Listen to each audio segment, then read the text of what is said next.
और आज बहुजन समाज जो है पीछे क्यों जा रहा है, क्या कारण है और बहुजन समाज किन बातों को बोल रहा है जिसको मान लें। और हम तो भी रैदास को मानते हैं। कबीर उठा दिया जाएगा 75% युवाओं को, आपके हिसाब से ये सही है या? कॉमन क्रैच, एक वुल और एक साहब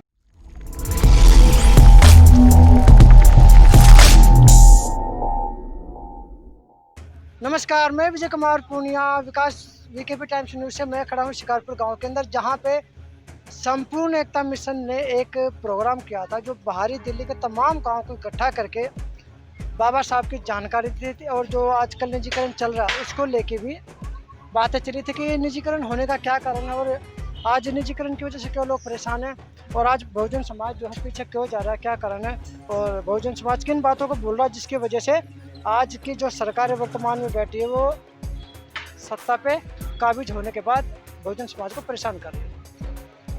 जो संपूर्ण एकता मिशन बाहरी दिल्ली के जो संरक्षक है जिन्होंने इस संस्था का निर्माण किया और उसके साथ ही है जो इस टीम को चला रहे हैं, पीछे सभी लोग बैठे हुए यहाँ पे। तो एक एक करके बात करते, सबसे पहले तो संरक्षक से बात करते। सर ये बताइए, जो आपने प्रोग्राम किया है संपूर्ण एकता मिशन की तरफ से जन चेतना सम्मेलन, इसमें जन चेतना क्या चीज़ है? सबसे पहले पूनिया जी आपका धन्यवाद, आपके न्यूज़ का धन्यवाद। जो पूरी बाहरी दिल्ली में आज गांव शिकारपुर में जन चेतना सम्मेलन जो संपूर्ण एकता मिशन ने किया, इसका मुख्य जो उद्देश्य था वो समाज को जागरूक करना था। बाबा साहब डॉक्टर अंबेडकर जी ने जो संवैधानिक जो अधिकार दिए थे, अब धीरे धीरे सरकार उन अधिकारों को जो है हटाती जा रही है। कौन से अधिकार जो आप?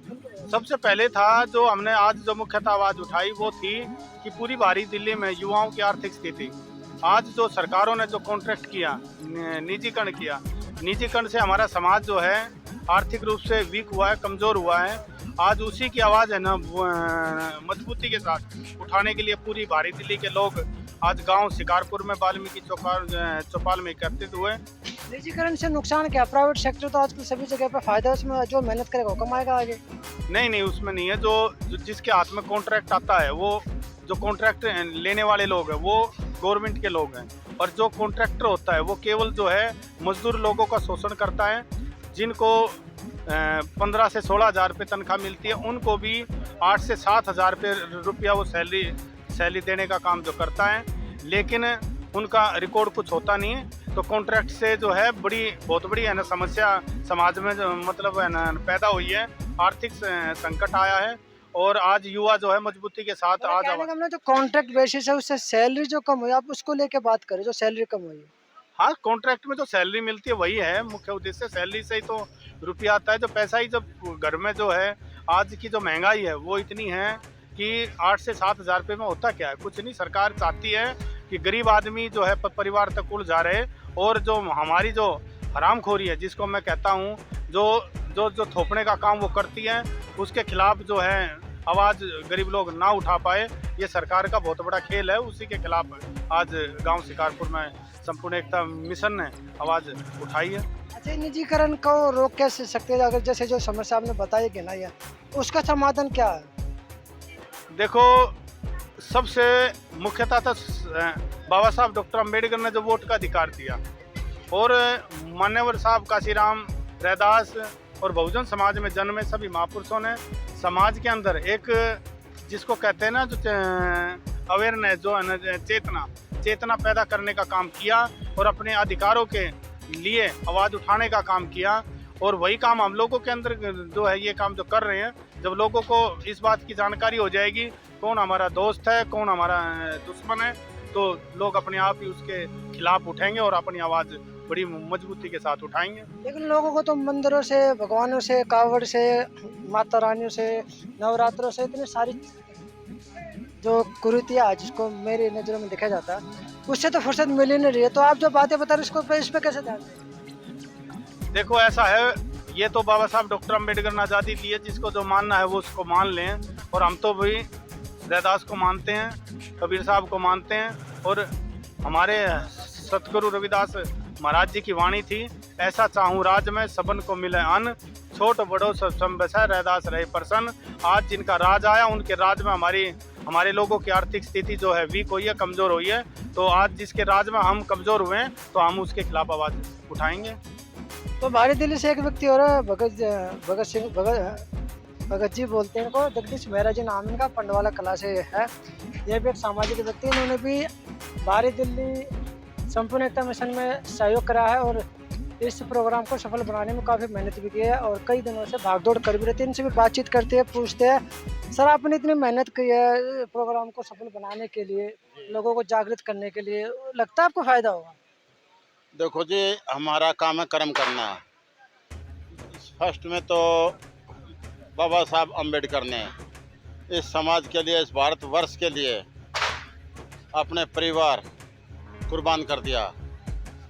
सिर्फ और सिर्फ कि भारतवर्ष में जो अपने समाज के लोग हैं इनको कामयाब करना है। दूसरा, मान्यवर कांशीराम जी ने अपना पूरा जीवन समर्पण कर दिया अपने समाज के पीछे। तो जब हम भी लगे हैं तो कहीं ना कहीं कामयाबी हासिल होगी। आज नहीं तो कल, कल नहीं तो परसों कामयाबी हासिल होगी। मतलब संघर्ष जारी रखोगे आप, कहने का मतलब ये? मेरा संघर्ष जारी रहेगा जब तक इस शरीर के अंदर जान है। बाबा साहब के नाम से, मान्यवर कांशीराम जी के नाम से, अपने संत महापुरुषों के नाम से संघर्ष जारी रहेगा। अच्छा, आप फौज से रिटायर्ड हुए थे 1980 में। मैं आर्मी से रिटायर्ड हुआ हूँ 1998 में, 1998 में। 1998 में आप फौज से रिटायर्ड हुए और आज जो जितने युवा जो फौज की तैयारी कर रहे थे 2 साल से, सरकार एक कानून लेके आई अग्निवीर, जिसमें 4 साल के लिए नौकरी होगी और 4 साल के बाद जो है घर बिठा दिया जाएगा 75% युवाओं को। आपके हिसाब से ये सही है या सरकार जो भी काम करे बढ़िया करे? देखो, जो ये अग्निवीर, ये अग्निपथ जो ये लेकर आए हैं, इससे कोई फायदा युवाओं को होने वाला नहीं है। युवाओं की जिंदगी बर्बाद होने का काम ये कर रहे हैं। ये सरकार की पॉलिसी बिल्कुल गलत है। अच्छा, जो फौज में जो पहले व्यक्ति काम करते थे उनकी सैलरी कितनी होती है? वो टाइम के हिसाब से डिपेंड है। जैसे मैं 1981 में भर्ती हुआ था तो उस टाइम मेरी 187 रुपये तनख्वाह थी। तो जैसे जैसे सैलरी टाइम बढ़ेगा, वर्तमान में जैसे मान लो कम से कम 60-70 हज़ार होती है। आज वर्तमान में एक अगर सिपाही की तनख्वाह लेकर अगर हम चले तो 25 से और 30 के बीच में होगी। जैसे वो हाई एल्टीट्यूड में है या ग्लेशियर में है या फील्ड में है, एक पीस स्टेशन में है, उसी हिसाब से उसका DA लगता है। लेकिन अग्निवीर के अंदर 18,000 सैलरी। देखो, अग्निवीर के अंदर 18,000 का चाहिए, 28,000 बना दो, लेकिन वो 4 साल के लिए, वो 4 साल के बाद आकर के करेगा क्या? सरकार 10 लाख भी तो देगी ना 4 साल के बाद। 10 लाख में 1-2 पहिया गाड़ी नहीं आती है। वो अपने परिवार को कैसे चलाएगा आने के पेंशन आने के बाद? तो मतलब जो पुरानी पॉलिसी थी वही बढ़िया है। पुरानी पॉलिसी बहुत अच्छी थी और ये जो नई पॉलिसी लेकर आई है इससे कोई फायदा नहीं है। मतलब जो नई पॉलिसी है इससे कोई फायदा नहीं है, जो 4 साल कोई के फायदा नहीं है इससे। पेंशन भी खत्म हो गई है। पेंशन अपने आप ही खत्म है। जब वो 10-12 लाख एक बार दे देंगे तो उसके बाद क्या मिलेगा उसको? हमारी देहाती भाषा में बोलते हैं वो गोबर भी नहीं ढो सकता आने के बाद।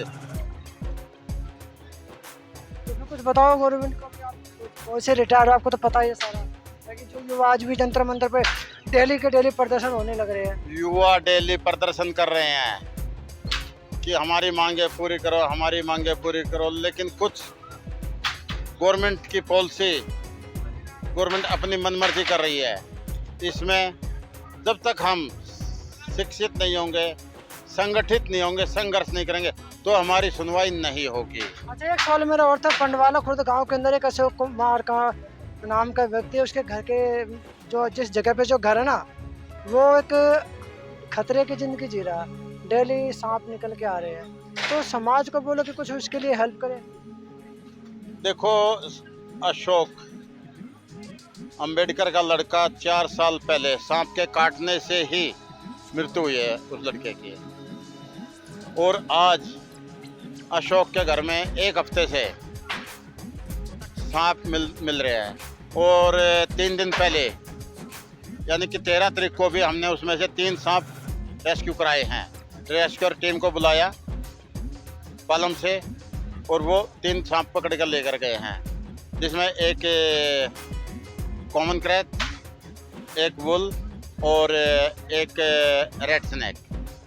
और बाकी हर रोज़ देखे जा रहे हैं। और इससे पहले भी ये कॉमन क्रैच भी पकड़ा गया था।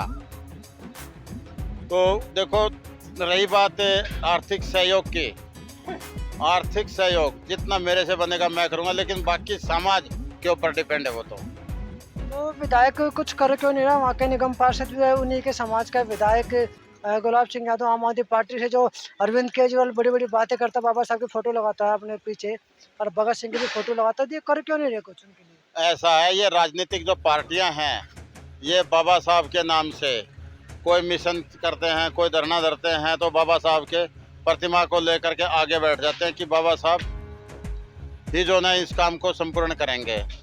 लेकिन ये उन मनवादियों की सोच ही कुछ अलग है। जो हमारा SC ST समाज है, इनके प्रति उनकी सद्भावना नहीं है। और ना, अगर जिस हिसाब से अशोक अंबेडकर के घर में जाने का रास्ता भी नहीं है, जो कि इसने कई बार एप्लीकेशन भी दे चुके हैं, निगम पार्षद को भी, MLA को भी, ऊपर तक SC ST को भी कई बार जो है ये एप्लीकेशन दे चुके हैं, लेकिन वो रास्ता नहीं बनाया जा रहा। और इसके घर के सामने जो जोड़ है, जोड़ के बारे में कई बार एप्लीकेशन दे चुके हैं, उसके बारे में अभी तक कोई सुनवाई नहीं है। बाकी हम प्रयास जारी रखेंगे, जैसे भी होगा 101% कोशिश जारी रहेगी हमारी कि उसका निवारण हो, उसका समाधान हो। ये थे संपूर्ण एकता मिशन भारत दिल्ली के एक सहयोगकर्ता और कार्यकर्ता भारत दिल्ली से जगदीश मेहरा जी, जिन्होंने अग्निवीरों को लेकर भी बातें बताई है, संपूर्ण एकता मिशन को लेकर भी बातें बताई है, और साथ में जो आजकल एक बहुत बड़ा मुद्दा पंडवाला खुर्द गांव के अंदर जो अपने SC ST समाज का एक अशोक अंबेडकर है, और वो समाज के कामों में लगा रहता है, दिन भर लगा रहता है।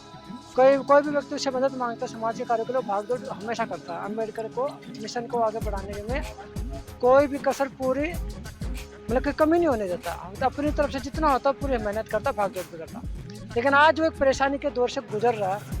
अगर आज वो यहाँ पे है तो उसका परिवार इस टाइम खतरे में बैठा हो, कब जाके सांप निकला, कब फाड़ दे, कुछ नहीं पता समय का। तो तमाम बहुजन लोगों को मैं यही कहना चाहूँगा कि आप इनका जो क्षेत्र का जो विधायक है और जो सांसद है, उन पर प्रेशर बनाए ताकि वो उनकी मदद करे, उनके लिए रास्ता निकाले ताकि उनका समाधान निकल चुके। तो मैं Vijay Kumar Poonia, VKP Times News से, और आप इस वीडियो को शेयर कीजिए, लोगों तक पहुँचाए, ज़्यादा से ज़्यादा लोगों तक पहुँचाए, और मुझे दीजिए इजाज़त। धन्यवाद।